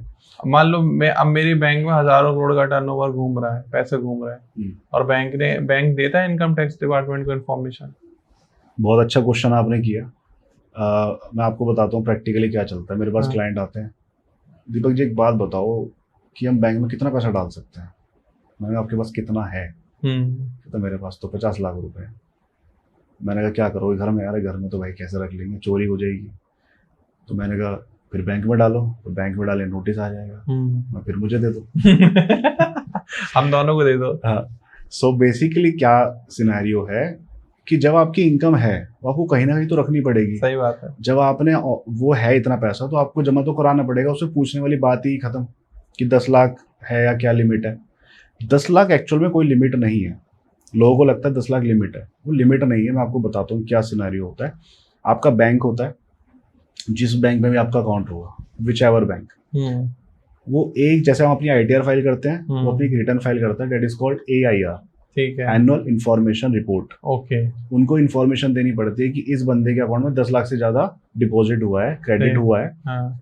तो हमें बस रिपोर्ट करनी है। हाँ। इट डजेंट मीन कि इनकम टैक्स तुरंत नोटिस भेज देगा। हाँ। ऐसे ऐसे लोग हैं जो कच्चे में काम करते, कच्चा मीन्स जो बिना कैश GST में के करते हैं। कैश में काम करते हैं। 70-80 लाख रुपए सेविंग अकाउंट में डाल रहे हैं। खतरों के खिलाड़ी हैं। ठीक है, उन्हें दिक्कत नहीं है। वो क्या करते हैं, किसी भी एम्प्लॉय के नाम पे, किसी मजदूर के नाम पे अकाउंट खुलवाया, 70-80 लाख रुपए ट्रांजेक्शन कर दी, ले बेटा तू भी मौज कर, दे दियो सिर्फ 10-5 हज़ार रुपए, उस अकाउंट को कर दिया बंद। तो ऐसी बहुत बहुत चीजें ऐसी होती है मैनिपुलेट करने को टैक्स। अकाउंट बंद होने का कभी उसका छानबीन सुनी है आपने? कोई अकाउंट बंद हो गया उसके बाद उस पर कार्रवाई हुई? जनरली नहीं होता। मैं बता रहा हूँ ना, ये हमारे जो लूपहोल है। सरकारी काम है ना, ये सरकारी काम ऐसे ही होते हैं। लेकिन हाँ, जहाँ पता लगता है तो सारी चीजें मतलब फिर उसकी डिटेल में जाया जाता फिर वो 70-80 लाख का जो टर्नओवर है उसमें पेनल्टी भी 100% लगती होगी। है। बिल्कुल लगेगी, बट वहाँ पे भी सब हो जाता है। सेटिंग हो जाती है। कई बार आपने कभी ऐसा करा है किसी क्लाइंट को ले जाके उसका डिपार्टमेंट में सेटिंग करा के उसकी चीजें माफ कराई हो? हॉनेस्ट बताना, मतलब वैसे नहीं कराते हो तो हाँ करो, नहीं तो कोई बात ही नहीं। मैं जनरली, मैं आपको बताऊँ, मैं डिपार्टमेंट के केस पर्सनली डील नहीं करता हूँ। अच्छा। ठीक है, और मेरे बहुत ज़्यादा ऐसे कोई नोटिस वगैरह आते भी नहीं है। हाँ हाँ। ठीक है, क्योंकि चीज़ें जब आप हमने एंड से ठीक कर रहे हैं तो हम पे इतनी ज़्यादा प्रॉब्लम्स आएंगी नहीं। बट अगर स्टिल कभी कुछ आ जाता है किसी का, ठीक है, और हमें पता है, तो हम जाके रिक्वेस्ट कर सकते हैं वहाँ के असेसिंग ऑफिसर से, वहाँ के जो भी वार्ड में जो भी होगा। ठीक है, बाकी राम राम तो करनी पड़ती है। ऑफिसर के हाथ में कितनी पावर होती है? जो ऑनलाइन एक बार नोटिस आ गया वो उसको चेंज कर सकते हैं? सर यहाँ पे ना ऑफिसर्स की रैंक होती है। ऑफिसर किस रैंक का है वो क्या कर सकता है, तो सबकी अपनी अपनी अलग अलग पावर्स हैं। अगर कुछ ऐसा है कि बिल्कुल ही फाइनल नोटिस भेज दिया जिसपे कोई सुनवाई नहीं है, हाँ। तो फिर कोई कुछ नहीं कर सकता। कोई कुछ नहीं कर सकता। वो फिर वो अगर उसमें कुछ भी डिमांड पेनल्टी वगैरह बनती है तो वो सब देनी पड़ेगी। हम फिर अपील में जा सकते हैं कि भाई हमने कोई अपील करी, उसके हिसाब से हम रिक्वेस्ट करें कि भाई इसको कम किया जाए। कुछ भी बहुत सारे केसेस होते हैं। जैसे लोग आजकल, मैं आपको एक बात बताऊं कि GST रजिस्ट्रेशन लोग करा लेते हैं। मैंने नंबर ऑफ रजिस्ट्रेशन करे, नंबर ऑफ रजिस्ट्रेशन मुझे खुद भी याद नहीं है। ठीक है, बहुतों का रिकॉर्ड रहता भी है, कईयों को नहीं भी रखते हम। ठीक है, सिस्टम ही हैंग हो जाएंगे हमारे। तो नंबर ऑफ रजिस्ट्रेशन करे हैं। बट अगर मैं बात करूं कि मेरे पास उसमें से आप कितने क्लाइंट जनरली चल रहे हैं, तो शायद 1/4 ही चल रहे होंगे, और कम 1/4 चल रहे हैं। मतलब कि वो अपने रिटर्न्स फाइल कर रहे हैं, तो 3/4 कहाँ चले गए? ये बहुत बड़ी प्रॉब्लम है GST के अंदर। अब मान लो किसी ने GST ले लिया ना, उसने उस पर कोई सेल करा, ना परचेज करा, ना कोई रिटर्न करा, उसने छोड़ दिया, फिर क्या होता है? मैं आपको बताता हूँ, अगर आपने GST रजिस्ट्रेशन लिया, GST रजिस्ट्रेशन के बाद आपको अपनी रिटर्न फाइल करना मैंडेटरी है, whether you are filing quarterly, whether you are filing monthly. ठीक है। ठीक है, आप भी मुझसे बीच में 6 महीने पहले बोल रहे थे कि सर आपकी एक फर्म है उस पर काम नहीं हो रहा, उसको बंद करा दो। तो मैंने आपको ये बोला था कि सर आप रिटर्न फाइल करते रहो, चाहे निल की रिटर्न फाइल करो। यहाँ पे निल का मतलब निल ही होता है। वो इनकम टैक्स वाला निल अलग है, GST का निल अलग है। यहाँ पे मतलब 0 ट्रांजेक्शन है। क्योंकि यहाँ पे तो अगर 50 रुपए की भी ट्रांजेक्शन होगी तो उस पर भी 18% GST के हिसाब से 9 रुपए लग जाए। बिल्कुल। तो यहाँ पे निल का मतलब निल ही होता है। तो आप निल की रिटर्न जरूर फाइल करें। अगर आप निल की रिटर्न फाइल नहीं कर पा रहे हैं, ठीक है, तो आप पेनल्टी के लिए तैयार रहें। पेनल्टी कोई बहुत ज़्यादा नहीं है। अगर मैं देखूँ तो 20 रुपये पर डे है निल फाइलिंग की, 50 रुपये पर डे है जिसमें बिल्स वगैरह होते हैं, सेल परचेज होती है, और सही उसकी भी एक कैपिंग दे रखी है, 2,000 रुपये और 500 रुपये। पहले वो 2,000 वाली लिमिट 10,000 हुआ करती थी। 2,000 रुपये मतलब 2,000 रुपये मैक्सिमम पेनल्टी लगेगी, उससे ज्यादा नहीं लगेगी। उससे ज्यादा नहीं लग सकती, चाहे कितना भी डिले वो हो कितना गया। भी डिले हो जाए, बट वो मंथ के हिसाब से ना, हाँ उस मंथ की पर्टिकुलर 2,000 रुपये कैपिंग है। नहीं, मैंने तो आपसे ये भी कहा था कि ये सारी भर भरा के खत्म करो, ये सब बंद कराओ फिर से। सर दोबारा से नया रजिस्ट्रेशन आजकल आसान नहीं है ना। हाँ वो मैंने आपको बताया था कि अंडर द टेबल क्या चीज़ें हो रही हैं क्या नहीं हो रही है, क्योंकि ऑब्जेक्शंस इतने आ रहे हैं, आप डॉक्यूमेंट्स लगा रहे हो। ठीक है, अभी मैं पहले ये वाली बात बताता हूँ हाँ। आपको, रजिस्ट्रेशन वाली। अब रजिस्ट्रेशन आपने करा के रिटर्न अगर आप फाइल नहीं कर रहे हैं तो आपको पेनल्टी का सामना करना पड़ेगा सर। और पेनल्टी अगर आपने जहाँ पे मतलब रिटर्न भरनी छोड़ दी, तो ऐसे ऐसे लोग हैं कि 1.5 2 साल से रिटर्न ही फाइल नहीं है। उन्हें पूछो तो कहते काम ही नहीं है कुछ। अरे भाई साहब काम नहीं, रिटर्न तो फाइल करनी पड़ी थी, सीए ने बताया नहीं जी। सही बात है। मैंने कहा अब मेरे पास आए हो, मैं बता रहा हूँ, अब हाँ। कर दो भाई साहब, बंद ही करवा दो। हाँ। बहुत नुकसान हो गया, कोरोना में ये हो गया, नोटबंदी में ये हो गया, बहुत सारे मतलब वो बेचारे दुखी आ रहे हैं। ठीक है, अब जब उसको हम बंद कराने जाते हैं तो हम ऐसे बंद नहीं कर सकते हाँ। कि आपने बंद कर दिया, या तो वो खुद ही कैंसिल कर दे डिपार्टमेंट, हाँ। तो आपके लिए सोने पे सुहागा। उसको सूटो क्या कहते हैं, suo motu cancellation suo moto का SCN होता है, हाँ। तो सुओ मोटो कैंसिलेशन का नोटिस आता है हाँ। कि हम आप हमको ये बताएं कि हम आपका रजिस्ट्रेशन कैंसिल क्यों ना करें। हाँ। ठीक है, तो वो जब नोटिस आ जाता है उसके बाद हम रिप्लाई करना पड़ता है। अगर मान लो आपने 2 साल से रिटर्न फाइल नहीं करी और आप चाह रहे हैं कि मैं इसको कंटिन्यू करूँ रजिस्ट्रेशन को, तो आपको 2 साल की सर पहले पेनल्टी भरनी पड़ेगी। कितनी हुई? 2 साल की अगर नील की में फाइल करूंगा तो मोटा मोटा 12-13 हज़ार रुपये तो पेनल्टी बैठ जाएगी। फिर 2 साल की हमारी फीस देनी पड़ेगी, लगभग इतना या इससे ज़्यादा हमारी फीस ही हो जाएगी। उसके बाद डिपार्टमेंट को में खर्चा अलग, तो 40-50 हज़ार रुपये तो आपके नॉर्मल ऐसे हो गए। फिर आप क्या? कहोगे भाई तो छोड़ इसको, तो नया रजिस्ट्रेशन दिलवा दे। नए रजिस्ट्रेशन मान लो 2,000 रुपये में हो रहा है या 1,000 रुपये में हो रहा है, डिपेंड करता है क्लाइंट टू क्लाइंट, तो वो लोग उसको प्रेफर करते हैं। ये आपने बिल्कुल सच्चाई बताई है जी, यही सच है। अब वो बहुत सारे मैंने आपको बताया ना कि मैंने नंबर ऑफ रजिस्ट्रेशंस करे, बट हार्डली मुझ पे 1/4 क्लाइंट उसके बचे होंगे। नए आते रहते हैं जाते रहते हैं, लेकिन वो 3/4 ऐसे हैं जो बिल्कुल बंद ही करके बैठ गए। अच्छा ऐसा क्यों हुआ? जब रजिस्ट्रेशन जिस टाइम पे हुआ उस टाइम बहुत डर था जीएसटी का। मतलब ये देखो कि रोज 4-5 रजिस्ट्रेशन हो रहे हैं। ठीक है, मैं कोई इसमें नहीं बता रहा, एक्चुअल में बता रहा हूँ मैं नंबर्स। हाँ। इतना रजिस्ट्रेशन होते थे उस टाइम पे। एक ऑडियंस का ये भी सवाल रहता है, बहुत सारे लोग कहते थे कि हमारा तो टर्नओवर इतना नहीं है जो हम जीएसटी के उसमें आए। कुछ लोग बताते हैं कि साल का अगर 1 करोड़ से नीचे का टर्नओवर है तो आपको जीएसटी लेने की जरूरत ही नहीं है। क्या ये प्रैक्टिकली पॉसिबल है और क्या ये सच बात है या वो है? 1 करोड़ वाला तो खैर लिमिट कभी नहीं है। हाँ। पहले 20 लाख थी, अब 40 लाख रुपए है। 40 लाख रुपए जी, अभी मैं बताता हूँ 40 लाख भी जो नॉर्मल डीलर के लिए होता है। तो उसमें क्या है कि लोग ये सोचते हैं कि 40 लाख तक मुझे टैक्स नहीं देना। ठीक है, ऐसा नहीं है। 40 लाख तक आपको रजिस्ट्रेशन कराना मैंडेटरी नहीं है। ये है। फिर वो पैसा 40 लाख के बाद हाँ। मैंडेटरी हो जाता है। 40 से पहले आप वॉलंटरी करा लेते हैं। ठीक है, अगर आपने रजिस्ट्रेशन करा लिया तो 10 रुपए की भी सेल होगी ना, यू विल हैव टू पे टैक्स ऑन दैट। नहीं ये तो बिल्कुल सही बात होगी दीपक भाई, लेकिन अगर मान लो 40 लाख तक रजिस्ट्रेशन की जरूरत नहीं है, मान लो किसी का 30 लाख है टर्नओवर, तो वो तो पूरा पैसा सेविंग अकाउंट में लेगा। बिल्कुल रहेगा। तो फिर उस केस में तो फिर वो 30% की टैक्स लायबिलिटी में आ जाएगा। सर ऐसे नहीं होता है, मैंने बताया ना आपको कि वो अगर आपके पास आंसर है तो आप ऐसे कोई टैक्स लायबिलिटी आपके ऊपर नहीं बनेगी। आपके पास जवाब होना चाहिए ना, 30 लाख रुपए मैंने दिया। और income tax is different from GST. मैंने बताया ना, इनकम टैक्स को अपने से मतलब है। लेकिन मैं तो ये सुना जो बड़े बड़े कॉर्पोरेट जियांट हैं या जो बहुत पैसे वाले लोग हैं, वो बेचारे हमेशा अपने आप को लॉस में दिखाते हैं, वो कभी दिखाते ही नहीं है प्रॉफिट में। सर वहाँ पे ना टैक्सेशन हाई होता है पहली बात तो। हाँ। और उसमें स्लैब रेट वगैरह अप्लाई नहीं होते। हाँ। और खर्चे भी देखो कॉर्पोरेट के ज़्यादा ही होते हैं, हाँ कंपनीज वगैरह के, तो इसलिए वो लॉस वगैरह में दिखाते हैं। और कुछ ऐसी चीज़ होती है जैसे डेप्रिसिएशन होती है। हाँ। तो डेप्रिसिएशन का एमोर्टाइजेशन करके वो लॉस शो होता है। तो जैसे अभी पीछे सुनने में आया था कि रिलायंस का इतना ज़्यादा, मतलब हम जिस टाइम पढ़ाई कर रहे थे, रिलायंस का इतने ज़्यादा डेप्रिसिएशन है कि अगर वो खाली डेप्रिसिएशन ही दिखाता रहे ना तो उसको टैक्स ही नहीं भरना पड़ेगा 10-20 साल तक। डेप्रिसिएशन लगता है एसेट्स के ऊपर। अब एसेट्स ही उसकी इतनी है कंपनी के नाम से, तो वो डेप्रिसिएशन लग रही है तो टैक्स बनी नहीं है, उससे एडजस्ट हो जाता है, खर्चों में आ जाता है बेसिकली। हाँ जी, हाँ जी। ये होता है। अभी और जैसे ओयो के फाउंडर रितेश अग्रवाल, उनकी नेटवर्थ तो बढ़ती चली जा रही है, लेकिन मुझे पता चला कि उनकी कंपनी हर साल लॉस में जाती है, लॉस में ही है, मतलब प्रॉफिट कर ही नहीं पा रही है।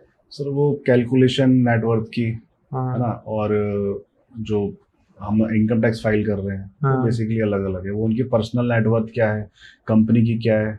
अब ज़्यादातर आप जो देखोगे ना, वो कंपनियां लॉस में चलती हैं। जोमैटो बहुत बड़े लॉस में चल रही थी, बहुत बड़े लॉस में, अभी भी लॉस। जब इन्होंने ब्लिंकिट बनाया, हाँ। ब्लिंकिट जो है बहुत ज़्यादा नुकसान हो गया। जो मैंने पढ़ा था उसमें यह आया था कि ब्लिंकिट जो है इसलिए लॉस में गया क्योंकि इन्होंने अपनी ब्रांडिंग कर दी। पहले ग्रो फर्स्ट के नाम से था। हाँ। ग्रो फर्स्ट जब ब्लिंकिट में चेंज हुआ तो इन्होंने अपनी ब्रांडिंग में काफ़ी पैसा लगाया, ठीक है। दूसरा, इन्होंने जो वो डिलीवरी का टाइम कम किया, ब्लिंकिट मतलब कि आग झपकाओ और आपके पास सामान आ गया। और ऐसा होता था, आग झपकाना तो नहीं खैर, बट हाँ 5-5 मिनट में मैंने खूब चीज़ें करी है। मतलब अपनी गली के बाहर थोड़ा सा गाड़ी में हूँ, गली के बाहर, और बस हल्का सा जाम है, मैंने वहीं पे बैठे बैठे ऑर्डर किया, घर तक गाड़ी पहुंची, इतना तो जोमैटो वो ब्लिंकिट वाला आ गया। ये तो हो ही रहा है, अभी भी हो रहा है मतलब, है ना। तो ये चीज़ें हैं, तो इस चक्कर में उनका काफ़ी ज़्यादा कॉस्टिंग्स वगैरह आ गई थी, ठीक है, ब्लिंकिट की। फिर उसको जोमैटो ने टेक ओवर कर लिया। ये चीज़ पता आज से 10 साल पहले चाइना में थी, जब यहाँ पर ये जोमैटो वगैरह शुरुआत हुई थी यहाँ पर इंडिया में, तो वहां पर उस टाइम पे ब्लिंकिट जैसी चीज थी। तो जैसे घर से 5 मिनट की दूरी रह गई थी, मेरे फ्रेंड ने पूछा भाई क्या खाओगे खाने में, मैंने सुधा दिया, मैंने कहा भाई ये खा लेंगे वेज में, ये तो veg, I am fully vegetarian. तो उसने फटाफट ऐप से ऑर्डर करा और हम घर पहुंचे, घर के सामने खाना रखा। मैंने कहा अरे इतनी तेज खाना आ गया भाई। कह रहे भाई यहाँ तो 10 मिनट में ऑर्डर डिलीवर्ड हो जाता है, मैं क्या क्या मंगा सकते हैं, कह रहे जो कुछ भी मंगाओ। अब जैसे आप ईट श्योर करके एक ऐप है, उससे खाना आप मंगा लो, 15 मिनट में आपको दाल चावल, छोले चावल, राजमा चावल वो आ जाता है फटाफट ऑर्डर। मैं शॉक्ड हो गया, मैंने कहा भाई साहब इतनी स्पीड से। मैंने कहा इंडिया में तो भाई नहीं आता कहीं पे भी खाना। फिर मैं यहाँ आया, थोड़ा रिसर्च करा, तो बेंगलोर में उस टाइम पे जोमैटो स्टेब्लिश हो रहा था। तो ये आधा घंटे 2017 के आसपास की बात होगी, ये मैं आपको बता रहा हूँ, 14-15 की बात बता रहा हूँ। मैं मतलब शॉक्ड हो गया, उस टाइम पे चाइना में था, अभी जाएंगे पता चले पता नहीं क्या हो गया होगा। अब तो ड्रोन से डिलीवरी वगैरह बेसिकली क्विक कॉमर्स है। क्विक कॉमर्स में अब आप देखो, जैसे जेप्टो है, उसमें एक जेप्टो कैफे का ऑप्शन आने लगा, उसमें अपनी फूड डिलीवरी स्टार्ट कर रहा है, कॉफी वगैरह। जो ये बड़े लोग कह रहा हूँ, मतलब बड़ी जो ऐप थी मिंत्रा 10 मिनट में डिलीवरी, 30 मिनट्स में आ गया, इस टाइप से कुछ आ रहा है। फ्लिपकार्ट ने अपना स्टार्ट कर दिया ग्रोसरी का। ये सब बेसिकली हो क्या रहा है, मतलब थोड़ा सा हमारे टैक्स से हटके ये चीज है, लेकिन हो क्या रहा है कि हम जितने ज्यादा आलसी हो रहे हैं उतने ही ज्यादा इनकी कमाई बढ़ रही है, फायदा बढ़ रहा है। क्योंकि हम इतने आलसी हो गए कि बैठे बैठे हर चीज ऑनलाइन हमें चाहिए, हमें घर पे नहीं चाहिए, घर पे मेड चाहिए, सब कुछ चाहिए, सब घर पर आ रहा है। इसलिए लोग नए नए स्टार्टअप्स आ रहे हैं। और जिस दिन पुराने लोग अभी भी जाके वो पुराने अपने लाला जी से सामान लेके आ रहे हैं, है ना, और पूरा जो रेस्टोरेंट में जिसमें जाते हैं, जिसमें 15 साल पहले जा रहे थे उसी में जा रहे हैं, ठीक है। इस वजह से वो रेस्टोरेंट की थोड़ी सी ना जो साख बची हुई है, वैल्यू गुडविल बची हुई है। अदरवाइज अगर सिर्फ ऑनलाइन के थ्रू ही चले ना, क्योंकि ऑनलाइन में ना तो खाना कई बार ऐसा होता है ठंडा आता है ना, कभी कभी ऐसा होता है बेचारा राइडर अटक गया कहीं, ठीक है, मैं उनकी कभी गलती नहीं मानता, वो कहीं ना कहीं फंस जाते हैं कुछ भी, तो वो उस वजह से ना काफ़ी बैड एक्सपीरियंस होता है। मैंने भी 2-3 बार ऐसा एक्सपीरियंस किया, बट वही है कि जितना ज़्यादा हम आलसी होते जा रहे हैं, ठीक है, हेल्थ वाला जो कैटेगरी है उन लोगों को भी इसका बेनिफिट मिल रहा है। सही बात, चाहे वो डाइटिशियन हो, सब फायदा उठा रहे हैं, चाहे वो जिम वाले हो, है ना। मतलब मैं क्या बताऊं ऑडियंस को, अभी उन्हीं के साथ पॉडकास्ट हुआ है। अच्छा एक डॉक्टर हैं, तो उन्होंने इस चीज को लेके काफी डिस्कशन किया कि हम लोगों का जो स्क्रीन टाइम है वो बढ़ता जा रहा है, लाइफ स्टाइल खराब हो रहा है, ओबेसिटी बढ़ रही है, पेट निकल रहा है सबका। 10 मील पकड़ो, उसमें से 8 या 9 के पेट निकले मिलेंगे। मेरा ही निकला हुआ हम दोनों भाइयों का ही निकला हुआ, तो ऐसा ही है। तो ठीक है, हम वापस हमारे टैक्स वाले पार्ट पर आते हैं जी। तो आपको ज्यादातर इंक्वायरीज कहाँ से आती हैं और किस तरीके से आप हैंडल करते हो? क्या जरूरी है कि जिसको अपनी टैक्सेशन फाइल करानी है वो लोकल दिल्ली एनसीआर से हो, या कहीं से भी बंदा कॉल करके आपसे अपना काम करा दे? सर ये गवर्नमेंट ने बहुत अच्छा काम कर दिया है। जब पहले वैट होता था, ठीक है, बिफोर 1 जुलाई 2017 से पहले, तो उस टाइम पे क्या था कि हम सिर्फ दिल्ली का काम कर पाते थे, यूपी का कर सकते थे क्योंकि यूपी कनेक्टेड ही एनसीआर में आता है जनरली, जो हमारे आसपास के एरिया है, बट हम उतना एक्सपर्ट नहीं थे पहली बात, और एक दो कोई मान लो कि हाँ 500 में से कोई एक क्लाइंट आ रहा है तो हम उसको मना कर देते थे। अब जब से जीएसटी आया है तो ऑल ओवर इंडिया का काम हमारे पास है, हर कोई क्लाइंट है हमारा। पैन इंडिया से आपके ऑफिस में 10 लोग हैं, वो 10 मेरे क्लाइंट है। आपका कोई ऑफिस के ब्रांच कहीं बैंगलोर में है, हाँ, वो 10 मेरे क्लाइंट है। सब मेरे क्लाइंट है, मैं जिसको बनाना चाहूँ। हाँ, ठीक है, तो पैन इंडिया सारा काम आता है। इनकम टैक्स पहले से सेंट्रलाइज था। हाँ, ठीक है, वो तो उसमें तो क्या था कि भाई हम यहाँ बैठे बैठे आईटी फाइल कर सकते थे। हाँ, और भी काफ़ी सारी सर्विसेज हम प्रोवाइड करते हैं, जैसे ट्रेडमार्क, फूड लाइसेंस, अच्छा, इंपोर्ट एक्सपोर्ट कोड। ठीक है, तो ये सारी चीज़ें सेंट्रलाइज्ड होती हैं, इसमें कोई भी लोकेशन या कुछ कोई पंगा नहीं है। तो हमारे पास हर जगह के क्लाइंट हैं। और एक बहुत बढ़िया मैं आपको चीज़ बताने जाऊँगा, हाँ जी, हाँ जी, एक बहुत बढ़िया चीज़ मैं आपको बताना चाहूँगा कि हमने अपने एक एसोसिएट प्रोग्राम बनाया हुआ है। ठीक है, ठीक है, इंडिपेंडेंट टैक्स एसोसिएट, ठीक है, उसको हम आईटीए बोलते हैं। हाँ, मुझे बड़ा मतलब मज़ा आया था जब मैंने इस चीज़ को लॉन्च किया था। हाँ जी। मज़ा क्यों आया था कि लोग ना अवेयर नहीं है। ठीक मेरा है, हमेशा जो मोटिव रहा वो ये रहा कि लोग अवेयर हों चीज़ों को लेके। ठीक है, अभी मेरी दूसरी कंपनी भी है, तो उसका नाम है टैक्स भरेगा इंडिया। टैक्स भरेगा इंडिया, जी, तो वो नाम मैंने मेरा, आप गोल देख रहे हैं कि टैक्स भरेगा इंडिया मींस पूरे इंडिया वाले टैक्स भर सके। ऐसे नहीं कि मैं उनसे ज़बरदस्ती टैक्स के लिए फोर्स कर रहा हूँ, बट उनको अवेयरनेस होनी चाहिए। हाँ, मेरी एक और कंपनी है बिजनेस करेगा इंडिया, यूट्यूब पे भी आप सर्च करेंगे हाँ, तो हाँ, आपको मिल जाएगा। तो उसके लिए शायद हम अगली बार मीट करें। डन डन, ठीक है, तो बिजनेस करेगा इंडिया में भी मेरा यही मोटिव है कि लोगों को बिजनेस करना आ सके, हम उसको सिखा सके, और जो जो प्रॉब्लम्स, जो बर्निंग प्रॉब्लम्स है उनको उनका सॉल्यूशन हम निकाल सके। सो मैंने आईटी प्रोग्राम बनाया।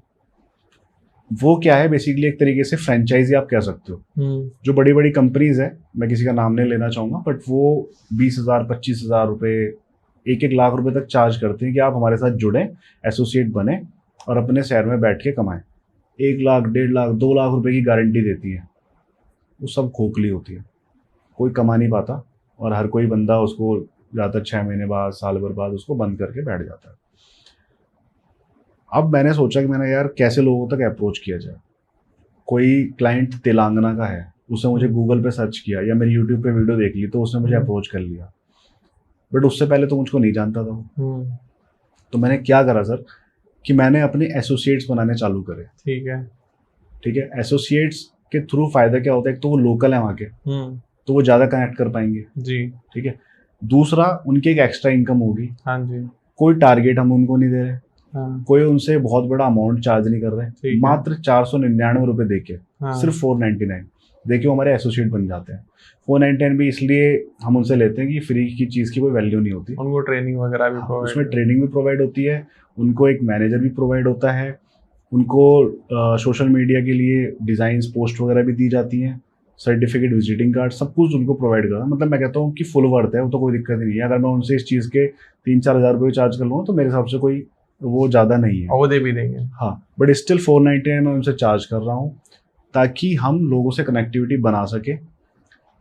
और मुझे बड़ी खुशी है कि मैं आपको अगर मैं बताऊँ तो करीबन 8 से 10 स्टेट्स में अपने एसोसिएट्स हैं।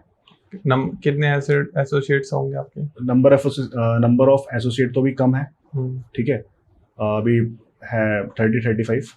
ठीक है, बट स्टेट्स हैं, जैसे मैं आपको बताऊँ, गुजरात, राजस्थान और बिहार में जैसे रांची, अहमदाबाद, और आपका ये एमपी में हो गया, महाराष्ट्र में भी है। तो ऐसे लोग हमसे जुड़े हुए हैं।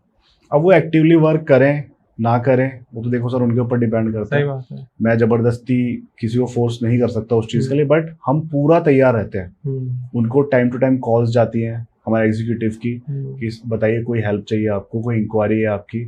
सर हमारे काम में एडवाइस तो फ्री मिल रही है ना। सही बात है। कोई कुछ भी इंक्वायरी कर रहा है तो उसको फ्री में सब पता लग ही रहा है ना। बिल्कुल बिल्कुल। तो उसके थ्रू मैं जूम मीटिंग वगैरह भी करता हूँ। हाँ जी।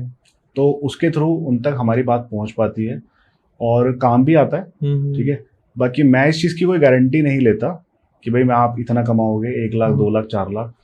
अगर आप नॉर्मली काम कर लोगे तो 20 से 50 हज़ार रुपए आप कमा सकते हो इजीली, हर महीने इजीली कमा सकते हो। थोड़ा मेहनत तो उस पर देखो करनी पड़ेगी। उनको लीड्स वगैरह भी प्रोवाइड करते हो? बिल्कुल सर, उनको लीड्स भी हम प्रोवाइड करते हैं और उनको सारा समझाते हैं सोशल मीडिया पे कैसे आपको बात करनी है, किस क्लाइंट से आपको कैसे पेश आना है, और टैक्सेशन की बेसिक नॉलेज उनको सारी होती है। तो मैं कोशिश कर रहा हूँ कुछ ऐसा कर पाऊँ कि चीज़ें जो है ना बहुत अच्छी हो पाए, क्योंकि अवेयरनेस जितनी ज़्यादा बढ़ेगी उतना ही बढ़िया काम रहेगा। ये जो अनप्रोफेशनल मैं इनको बोलता हूँ बरसाती मेंढक, ये बरसाती मेंढक खत्म हो जाएंगे।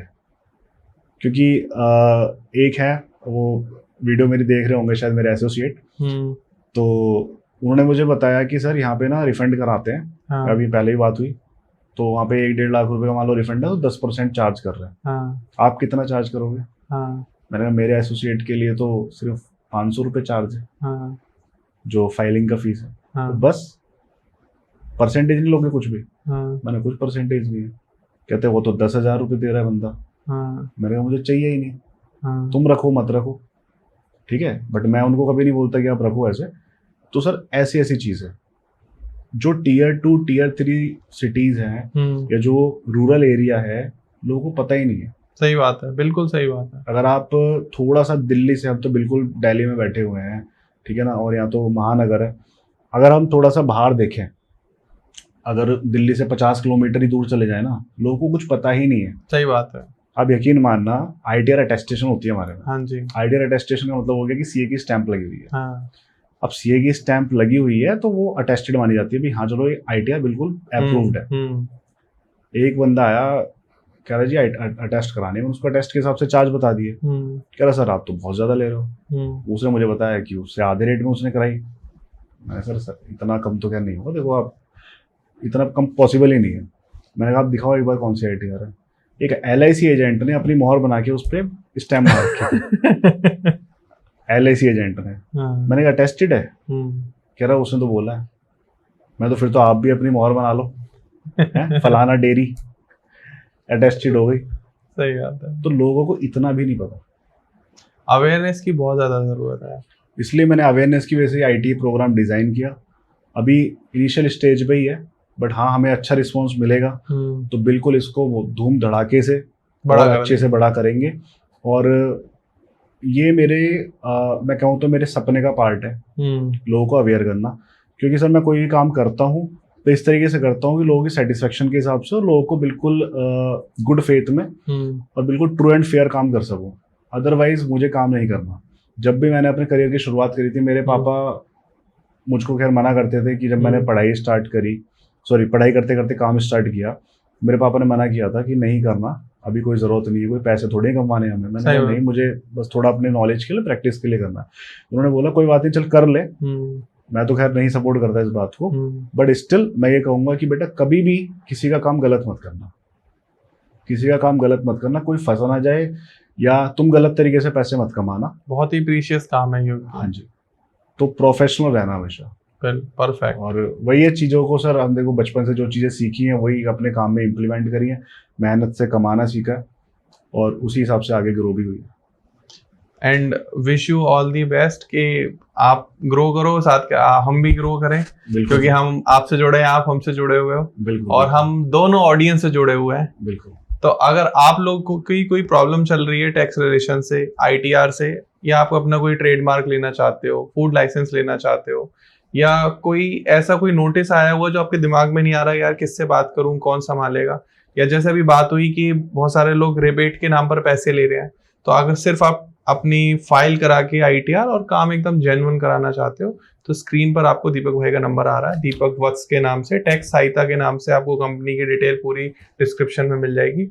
कोई भी कमेंट में आप सवाल पूछ सकते हो टैक्सेशन से रिलेटेड कि मैं ये जॉब करता हूँ, ये मेरी इतनी इनकम है, मेरा कितना टैक्स फाइल होगा, या मैं ये ट्रैक्टर खरीदने वाला हूँ, गाड़ी खरीदने वाला हूँ, ज़मीन खरीदने वाला हूँ, मकान खरीदने वाला हूँ, मुझे कितने की ITR फाइल करानी चाहिए, या इसके अलावा अगर कोई TDS वगैरह आपका कट गया है तो उसमें से आपको कितना रिबेट मिल जाएगा, क्योंकि अंदर बहुत सारी चीज़ें फॉर्म में, हमने टेक्निकलिटीज तो इसमें अभी बहुत सारी डिस्कस करी, लेकिन ये बहुत बेसिक था ताकि आप आम जनता उसको समझ पाए।